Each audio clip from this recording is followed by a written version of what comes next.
നമസ്കാരം. ഹരിപ്പാട് താലൂക്ക് ആശുപത്രിയിൽ അതീവ നാടകീയമായ രംഗങ്ങളാണ് കഴിഞ്ഞ ദിവസം അരങ്ങേറിയത്. ചികിത്സയ്ക്കായി ആശുപത്രിയിലെത്തിയ 19 വയസ്സുള്ള വിദ്യാർത്ഥിനി പ്രസവിച്ച ശേഷം കുഞ്ഞിനെ ശുചിമുറിയിൽ ഉപേക്ഷിച്ച നിലയിൽ കണ്ടെത്തി. ആശുപത്രിയിലെ അത്യാഹിത വിഭാഗത്തോട് ചേർന്നുള്ള ശുചിമുറിയിലാണ് ഇന്നലെ പുലർച്ചെ 12:30-യോടെ ഈ സംഭവം നടന്നത്. തിങ്കളാഴ്ച രാത്രി 9:30-യോടെയാണ് പിതാവിനും സഹോദരിക്കുമൊപ്പം യുവതി ആശുപത്രിയിലെത്തിയത്. ശക്തമായ വയറുവേദനയുണ്ടെന്ന് പറഞ്ഞപ്പോൾ ഡ്യൂട്ടിയിലുണ്ടായിരുന്ന വനിതാ ഡോക്ടർ ഗർഭിണിയാണോ എന്ന് ചോദിച്ചിരുന്നു. എന്നാൽ താൻ ഗർഭിണിയില്ലെന്നും ആർത്തവവുമായി ബന്ധപ്പെട്ട നടുവേദനയും വയറുവേദനയുമാണെന്നാണ് യുവതി ഡോക്ടറോട് പറഞ്ഞത്. യുവതി പൂർണ്ണ ഗർഭിണിയാണെന്ന കാര്യം കൂടിയുണ്ടായിരുന്ന വീട്ടുകാർക്ക് പോലും അറിയില്ലായിരുന്നു എന്നാണ് വിവരം.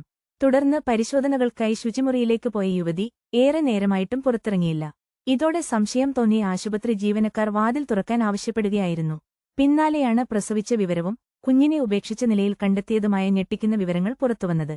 കൂടുതൽ വാർത്തകൾക്കും തത്സമയ അപ്ഡേറ്റുകൾക്കുമായി ഞങ്ങളുടെ ഈ ചാനൽ സബ്സ്ക്രൈബ് ചെയ്യാൻ മറക്കല്ലേ.